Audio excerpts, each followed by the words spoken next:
نور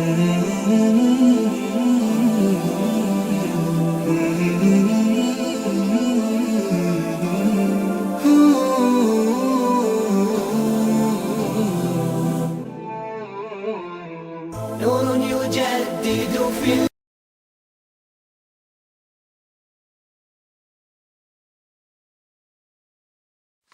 Bismillahirrahmanirrahim. Assalatu wassalam ala ashraf salin wa ala alihi wa sahbihi ajma'in, amma ba'd. Assalamualaikum warahmatullahi wabarakatuh. Mga kapatid sa Islam, nandito naman po tayo para magbigay ng sa tafsir sa surah Al-Jathiyah. Umabot na po tayo sa 18. A'udhu billahi minasyaitanir rajim. Thumma ja'alnaka ala syari'ah minal amri fattabi'ha wa la tattabi' ahwa'al ladina la ya'lamun. Sa sinabi ng Allah Subhanahu wa Ta'ala, at pagkatapos ay ginawan ka namin hinggil sa batas mula sa kautusan. Kaya't sundin mo ito at huwag mong susundin ang mga pagnanasa ng mga yaong walang nalalaman. Kaya dito sa sinabi ng Allah Subhanahu wa Ta'ala, mga kapatid, ang Allah Subhanahu wa Ta'ala, inutusan niya ang mahal nating propeta Muhammad SAW na sundin ang Sharia. Ang Sharia po, yun po ang batas ng Allah. Gusto niya na tayo sumabay o kaya umayon sa kanyang batas. Kasi nga mula po yan sa kautusan. Ang batas ng Allah Subhanahu wa Ta'ala, utos yun. Hindi yan utos kani-kanino man, hindi yun galing sa kani-kanino man, bagkus yun ay mula sa kautusan ng Allah Subhanahu wa Ta'ala. Kaya ang utos sa atin, sundin. Kasi nga kapag sinabihan ng Propeta Muhammad, sundin mo ito, ibig sabihin lahat na yan na kanyang mga pamayanan. Kasi nga siya po ang mensahero. Ganun po sa pagbabasa ng Quran, mga kapatid. Kapag ikaw nakabasa, sundin mo. At tinutukoy dyan si Muhammad at si Prophet Muhammad sallallahu alaihi wasallam. Ibig sabihin dyan, ang lahat ng nasyon na naabutan niya si Muhammad sallallahu alaihi wasallam. Kaya ganun po tayo, mga kapatid. Doon lang tayo umaayon sa batas ng Allah. Kasi nga napakaganda kapag sundin mong Allah. Maging madalisay ka pa sa sarili mo, kaluluwa mo, hanggang na ikaw ay manatili sa gabay ng Allah Subhanahu wa Ta'ala. At ang dito, sabi niya, huwag mong susundin ang pagnanasa ng mga yaong walang nalalaman. Itong kapatid, marami na sumusunod sa pagnanasa ng mga yaong walang nalalaman. Kasi nga, ang pagnanasa, hindi mo naman yan kayang burahin sa sarili mo. Nandyan yan ang pagnanasa. Pero, dapat, ang magtuturo yan, ang may alam. Alhamdulillah, tayo sa Islam, tinuruan tayo sa mga pagnanasa. Pero, dapat, meron tinatawag na pag-iingat. Hindi pwedeng lumampas ka sa hangganan. Dapat may mga batas, may mga alintunin, may mga batayan. Kaya ang pagnanasa na ito, mga kapatid, dapat kunin mo sa may takot sa Diyos. Hindi kahit sino lang magturo dyan. Kahit ano-ano na lang mga kahalayan tinuturo dyan. Subhanallah. Lahat po tayo ay dapat umayon sa batas ng Allah Subhanahu wa Ta'ala. Kaya sinabi dito ng Allah kadugtong dito, sabi niya, innahum lan yughnu anka minallahi syai'a wa innadh dhalimina ba'duhum awliya'u ba'd wallahu waliyul muttaqin. Kaya ang kadugtong dito, mga kapatid, tunay na sila ay hindi mapapakinabangan ng anumang hinggil sa inyo, hinggil sa iyo mula kay Allah. Katiyakan. Kaya, dyan sa na yan, sa sinabi dyan ng Allah Subhanahu wa Ta'ala, isa sa mga natin, mga kapatid, isa sa mga dapat nating matukoy o malaman, na ang Allah Subhanahu wa Ta'ala pinapakita kahit sila ay susundin mo, hindi naman sila makakatulong sa iyo, kapatid. Hindi po sila makapagbigay sa iyo ng pakinabang. Kasi nga sa harap ni Allah Subhanahu wa Ta'ala, lalo na ginawa mo ditong mga tagatulong, padrino, ano pa diyan. Sa pagdating sa araw na paghukom, wala silang magagawa. Basta nandyan na si Allah Subhanahu wa Ta'ala, wala. Kasi nga, dyan sa sinabi dyan, katiyakan ang mga mapang-api sa bawat isa ay tagapagtanggol sa ilan. Kaya hindi talaga pwede na ang mga mapang-api sa kanilang mga sarili, sila po ang magtuturo sa atin. Kasi nga ang kanilang mga tinuturo ay paliwas talaga sa katuruan ng Islam. Kaya paliwas. Hindi sila nagtuturo ng maganda, mga kapatid. Ang kanilang tinuturo ay puro pabor lamang sa mga kapwa nila mapang-api. Tingnan nyo, tuturuan ka, gagawa ng masama. Sa kanila, okay lang. Tayo, hindi tayo okay dyan. Kasi masama yan. Alam natin, mapapahamak tayo sa pagdating sa araw paghukom. At hindi ito basta-basta. Kaya kaya sa atin dapat kukunin mo talaga tagapangalaga, mga kapatid, ang Allah. Wallahu waliyul mu'minin. Kapag ikaw mayroon pananampalataya, gawin mo talaga wali o kaya tagapagtanggol si Allah Subhanahu wa Ta'ala. Kasi nga ang mga matakutin kay Allah Subhanahu wa Ta'ala, kapag pumasok ng takot sa kanilang mga puso, doon na sila umaasa kay Allah Subhanahu wa Ta'ala. Kaya wag mo nang kukunin sino-sino dyan na gawin mo siyang tagapagtanggol. Wala kang mapapala sa pagdating ng araw ng paghukom. Kaya sabi na Allah, hadha basairu lin-nasi wa hudaw wa rahmatul lil qaumi yuqinun. At sa mga tao, sabi dito, ito ang mga kaliwanagan para sa sangkatauhan at patnubay at habag para sa mga taong nakakatiyak. Kaya dyan sa ang pananampalataya, mga kapatid, hindi lang pananampalataya at pagkus. Ang pinakano dyan, dapat lagyan mo talaga ng katiyakan. Pananampalatayang may katiyakan. Kasi nga, ang lahat ng mga palatandaan ng Allah Subhanahu wa Ta'ala, kanyang habag, kanyang patnubay, ay dapat isipin mo mong nakakatiyak ka na ito lahat ay mula kay Allah at ito lamang ang makakapagligtas sa iyo. Kasi nga kapag hinaluan mo pa yan ng mga iba-iba, ay talagang maliligaw ka ng landas. Katulad sa mga nangyari sa mga nauna sa atin, naniniwala pa sila sa mga rebulto, sa mga libingan, sa mga espiritu, good spirit, ang bad spirit nila. Diba? Sa atin, hindi ganun, mga kapatid.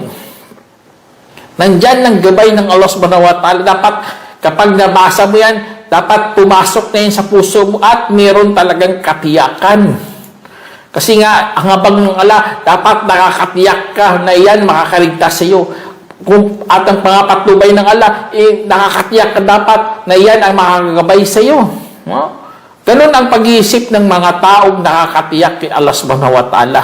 Kaya tingnan nyo sa kadugtong dito sinabi ng Allah, mahasibal ladina tarahu as-sayyiati ay naj'alahum kalladina amanu wa amilus salihat sawaan mahyahum wa mamatuhum sa ma yahkumun. Sinabi ng Allah Subhanahu wa Ta'ala, inakala ba ng mga yaong gumagawa ng mga kasalanan na aming gagawin silang katulad ng mga yaong sumasampalataya at gumagawa ng mga mahubuti na magkasing tulad sa kanilang pamumuhay at kanilang kamatayan. Sadyang napakasama ng kanilang hinahatol. Kaya dito sa paghahambing ng Allah Subhanahu wa Ta'ala, lalo na sa mga nagsasabi na tayo lahat magkakatulad, masama man, mabuti, magkakatulad pa rin yan sa harap ng Diyos. Huwag na huwag mong gawin yan, kapatid. Sobrang layo, sobrang pagkakaiba ng mga taong gumagawa ng kabutihan kaysa mga taong gumagawa ng masasama. Ang mga sasabi lang yan, ang mga walang pananampalataya. Ha? Kasi nga, gusto nila i-testify ang kanilang mga pinanggagawang kalokohan, mga kabuktutan nila. Gusto nila lahat tama. Ikaw ang tao, nagpakabanal, nagpakabuti, lumalayo sa mga masasama. Siyempre, ikaw nag-iisip ng tama. Hindi sila nag-iisip ng tama. Gusto nila magkatulad kayo sa kasalanan. Kaya sabi nila, magkatulad lang yan dito sa buhay sa mundo. Pati na sa kabilang buhay. Subhanallah. Meron nga ako tinanong dati. Hindi siya Muslim, tinanong ko siya, doon ba sa paraiso ikaw nagbigay kusang loob para sa Diyos ng 10 peso? Tapos ang iba naman, magbigay ng milyon-milyon para rin sa Diyos.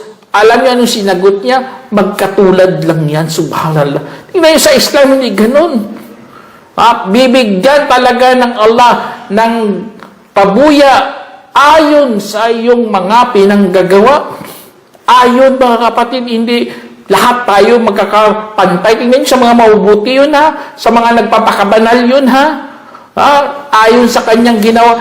Kaya sa mga taong gumagawa ng masama, bibigyan din sila ng tinatawag na ganun din ang hatol sa kanilang mga kapatid. Hatulan din sila ng Allah subhanahu wa ta'ala ayon sa kanilang mga ginawa. Kaya wala talaga sa araw paghukom, hustisya po doon ang ipapairal ng Allah subhanahu wa ta'ala. Hindi po habag. Dito sa mundo kasi, feeling mo, di ba? Parang katulad tayo, dito sa mundo yan, kasi habag pinairal ng Allah. Pero sa araw paghukom, kaya sabi dito, sa'a yahkumun. Sadyang napakasama ng kanilang hinahatol. Sadyang masama talagang ginawa ng mga kapatid. Tapos sa sinabi ng Allah, sabi niya, wa khalakas samawati wal arda bil haqq litujza kullu nafsin bima kasabat wa hum la yudlamun. Sa sinabi ng Allah subhanahu wa ta'ala, at ang Allah ang lumikha ng mga langit at lupa sa may katotohanan at upang gagantihan ang bawat sarili ayon sa kanyang natamo na hindi sila aapihin.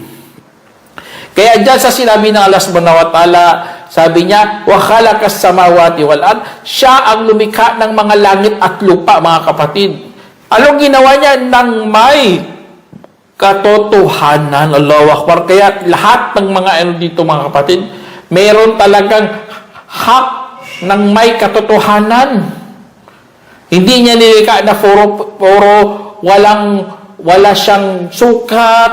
Meron talaga Tignan nyo, ang distansya, pagka-arrange niya, may katotohanan talaga nilagay si Allah subhanahu wa ta'ala. Kasi kung walang mga ganito, ay talagang magbabanggaan na ang mga universe. Alam naman natin sa universe, umiikot tayo. Meron siyang axis, meron siyang nag-i-evolve din, revolve din siya. Kung walang sukat doon, kung walang linya doon, ay talagang mababanggaan ang lahat ng mga planeta, pati mga bituin. Kaya ang Allah subhanahu wa ta'ala, nilikha niya lahat upang ipapakita sa atin mga kababayan, sa ating mga kamusliman, sa mga tao dito sa kanyang mga nilikha, na lahat mayroon siyang katotohanan para ipakita niya ang araw ng paghukom. Sa pagdating ng araw ng paghukom, kaya niya nga dito sa mundo. Paano na sa kabilang buhay? Kaya niya ring itatayo tayo lahat ng may katotohanan. Kaya bawat sarili ay hahatulan. Bawat sarili ay gagantihan. Bawat sarili ay pababayarin. Lahat ng sarili ay hahatulan sa anumang kanyang natamo, kapatid. Subhanallah. Kung anong nakamit mo, anong nagawa mo, doon ka lamang hahatulan ng Allah na hindi sila aapihin kahit ano. Kahit bigat ng langgam, hindi ka aapihin ng Allah subhanahu wa ta'ala doon sa araw ng paghukom. Kaya ganun na ganun ang hustisya na ipapairal ng Allah subhanahu wa ta'ala. Kaya sabi dito, afara'aita man ittakhadha ilaha hawahu wa adallahu Allahu ala ilm wa khatama ala sam'ihi wa qalbihi wa ja'ala ala basarihi gishawa afamay yahdihi min ba'dillahi afala tadhakkarun. Sa sinabi ng Allah subhanahu wa ta'ala, sabi niya, kaya nakakita ka na ba sa yaong itunuring niyang Diyos ang kanyang pithaya? At iniligaw siya ng Allah ayon sa kaalaman at sinilyuhan ang kanyang pandinig at ang kanyang puso at nilagyan na ang kanyang paningin ng isang takip. At sino pa kaya ang magpapatnubay sa kanya matapos ni Allah? Bakit ayaw pa ninyo alalahanin? Kaya diyan sa sinabi ng Allah subhanahu wa ta'ala, mga kapatid, meron na ka na bang nakitang itinuring niyang Diyos ang kanyang pithaya? Ang pithaya, yun ang pagdanasa, mga kapatid. Yun ang desire. Meron ka bang nakita? Opo, ya Allah. Napakarami na po. Pagkus lumalabas na talaga sa kanilang mga bibig na sila po ay ang kanilang Diyos ay kanilang mga pithaya. Kaya auzubillah, mga kapatid, yan isa sa mga nakakatakot kasi pag nanasa mo, naging Diyos mo na. Hanggang sasabihin mo na, ako ang gumagawa ng aking kapalaran. I am the master of my destiny, subhanallah, of my fate. O ano pa dyan mga pinagsasabi nila na kupor, pagtatakwil talaga kay Allah kanilang mga pinagsasabi. Kaya yun sila, mga itinuroy kasi nilang Diyos ang kanilang mga pagnanasa. At itong nakakatakot sa lahat, mga kapatid. At iniligaw siya ng Allah ayon sa kaalaman. Iniligaw ka sa kaalaman. Paano yan nangyari yan? Mayroon ng kaalaman, tapos ikaw naligaw pa. Kasi nga, nagiging mayabang ang tao na yun. Ayaw niya tumanggap ng katotohanan. Bagkus, ang ginawa niya, nagpatuloy pa rin siya sa paggawa ng kasamaan. Kasi nga, nakuha siya ng karangalan niya sa paggawa ng kasamaan. Itong nakakatakot sa lahat, mga kapatid. Kapag dumating na sa iyong kaalaman, hindi mo pa tinanggap, tapos nagpatuloy ka pa sa paggawa ng kasamaan kasi ayaw mong sumunod sa katotohanan, yun na yun ang sinabi ng Allah, iniligaw ka na sa kaalaman. Ang kaalaman, dapat gagabayan ka ng kaalaman. Hindi, nangyari sa'yo, naging mapagmataas ka pa lalo, naging mayabang ka pa lalo, naging palalo ka lalo. Kaya ito pa ang nakakatakot, at sinilyuhan ang kanyang pandinig, ang kanyang puso, at nilagyan ng takip ang kanyang mga mata. Kaya wala lang na magpapatnubay sa kanya bukod kay Allah subhanahu wa ta'ala. Wala na, kasi hindi nangyari. Nagbulag-bulagan na siya, nagbibingihan na siya, o ano pa yung mga pinanggagawa. Ayaw na ayaw niya talaga. Kaya dapat, mga kapatid, dapat alalahanin natin si Allah subhanahu wa ta'ala. Kasi nagtatanong si Allah dito Kaya, bakit kaya hindi pa ninyo alalahanin? Kaya, ya Allah, sana ipasok mo kami sa mga nag-alala sa iyo, ya Allah. Hindi kami katulad ng mga mapagtakwil.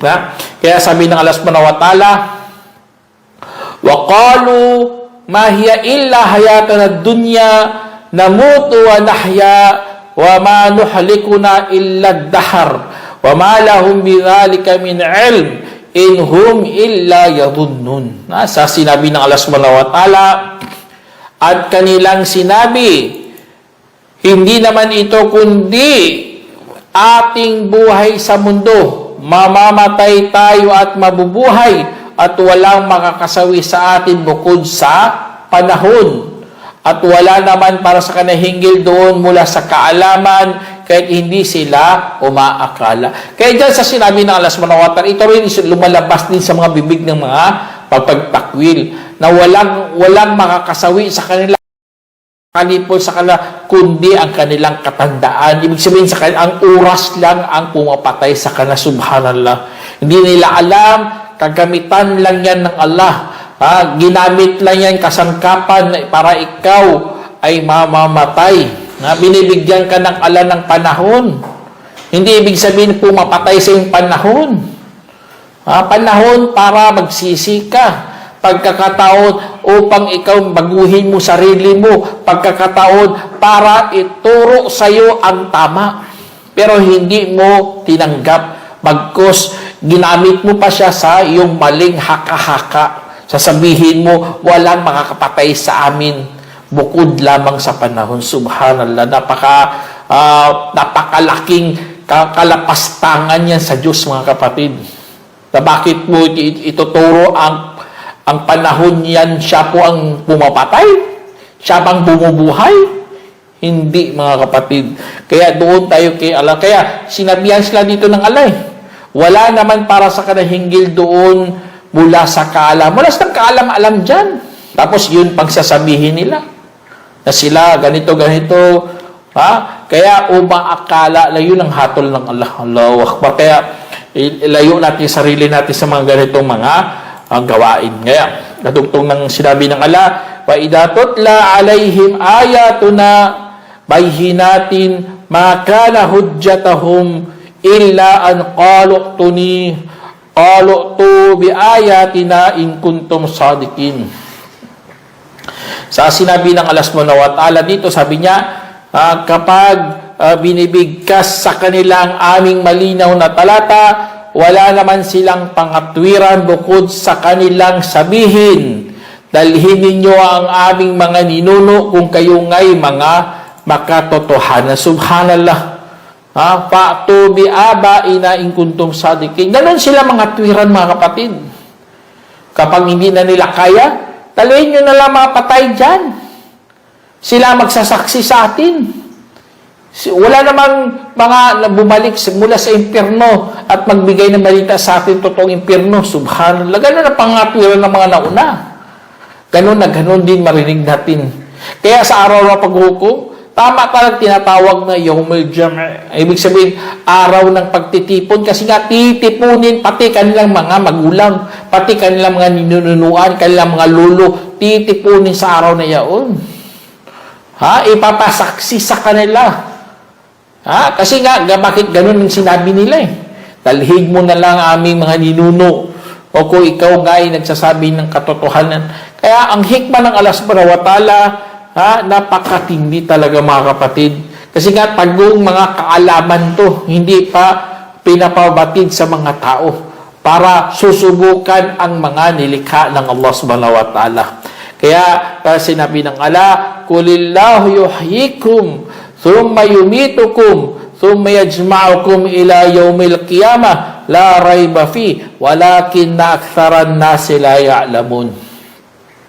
Kasi sinabi ng Allah subhanahu wa ta'ala, sabihin mo, si Allah ang bumubuhay sa inyo at pagkatapos kayo'y kanyang papatayin. Tingnan nyo, napakatinding katibayan to na si Allah lamang ang bumubuhay at ang pumapatay.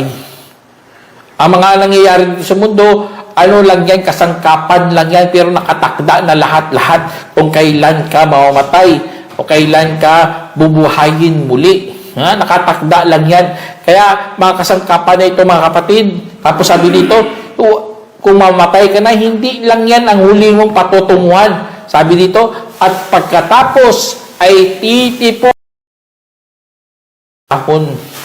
Kaya para ang buhay may kabuluhan, mga kapatid, o kaya ang paggawa ng kabutihan para may kabuluhan, ginawa ng Allah subhanahu wa ta'ala ang araw ng pagbabangon, araw ng paghuhukom. Kasi nga huhukuman lahat ng mga nilikha ayon sa kanilang mga nagawa. Kaya kung ikaw kaya sabi dito, na walang pag-aalinlangan tungkol dito. Tingnan nyo, ganun ang salita ng Allah. Na mayroon talagang lakas. Na mayroon talagang pag-alis ng mga kalituhan sa mga tao. Na sabi dito, araw na pagkabangon na walang pag-aalinlangan tungkol dito. Ngunit, karamihan sa mga tao ay walang nakakaalam. Wala silang kalam-alam. Kasi nga, ang nangyari sa mga tao, bunganga lang kasi inuuna. Hindi man lang nag-aral. Pero parang kung magsalita, parang nag-aral. Yun ang nakakatakot. May mga ganong mga tao eh. Mga reklamador. Pero hindi man lang nag-aral. Hindi man lang nag-research. Kung ano pa dyan. Angas lang ang meron sa kanya. Mayroong mga tao, mga mapagmalaking mga ganong mga tao, mga kapatid. Napakaangas, wala naman palang pinag-aralan. Ang iba, magsasalita tungkol sa religion, pero doktor ng medisina, hindi na pwede yun kasi hindi mo yan linya. Engineer pala, hindi pala nag-aral ng religion, ganun din yan eh. Bakit nagsasalita ka na hindi mo linya? Dapat meron kang alam sa Quran, sa Hadith, bago ka magsalita dyan. Lalo na sa mga hindi mga Muslim. Wala namang alam sa religion, sila pang malakas pang loob magsalita patungkol sa Diyos. Kaya nakakatakot mga ganitong mga gawain. Kasi nga, karamihan sa mga tao ay walang kaalam-alam, mga kapatid. Walang nakakaalam. Wala silang kaalam-alam. Kaya mag-ingat sa mga ganitong mga gawain, mga kapatid. Ang ating mga tapos sabi ng Allah subhanahu wa ta'ala, walillahi mulkus samawati wal ard wa yawma taqumus saah yawma idin yakhsarul mubtilun. Sinabi ng Allah subhanahu wa ta'ala, ang kaharian ng mga langit at lupa, at sa araw kung saan itatayo ang oras, sa araw na iyon ay malulugi ang mga mapagmulaan.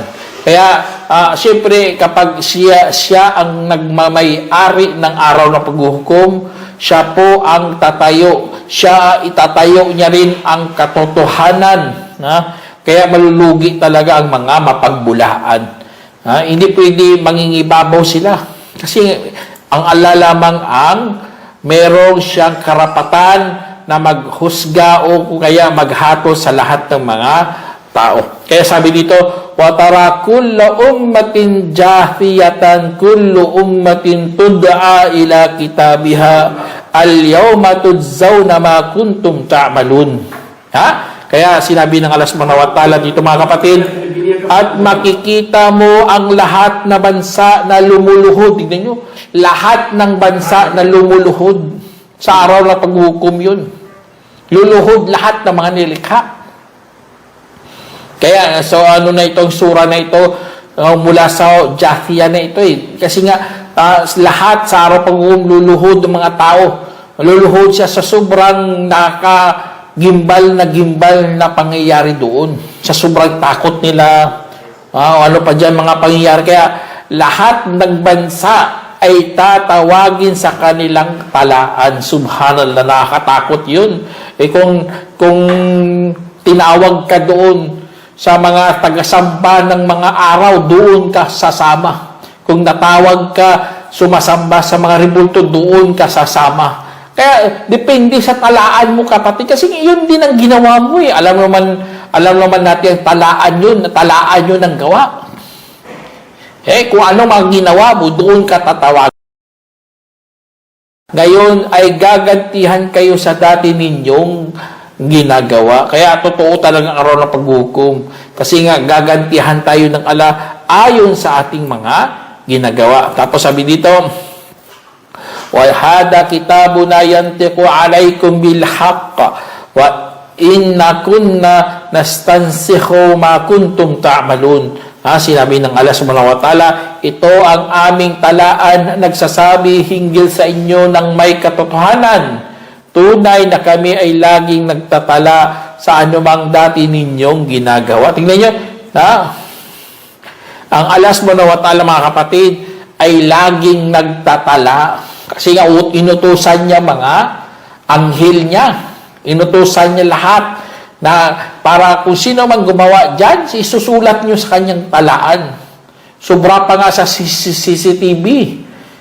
May saksi na, mayroong pagtagatala. Kasi nga, sa araw paghukom, ang mga tao ay itatakwil nila yun, kaya nila yun. Hindi nila tatanggapin yun. Iwawaksin nila yun. Magbulag-bulagan sila. Sasabihin nila, hindi naman totoo yan.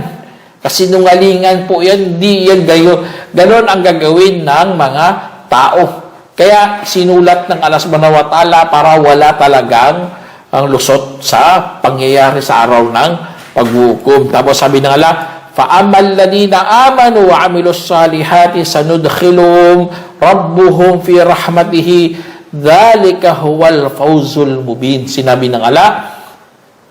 At kaya tungkol naman sa mayaong naniwala at gumawa ng mga mabubuti, kung gayon ay papasukin sila ng kanilang Panginoon sa kanyang awa. Iyon ang malinaw na pagkawagi. Kaya yun, mga kapatid, yun ang pagkawagi ng gusto na sana meron kayong napulutang aral, mga kapatid. Hanggang dito na lang. Assalamualaikum warahmatullahi wabarakatuh.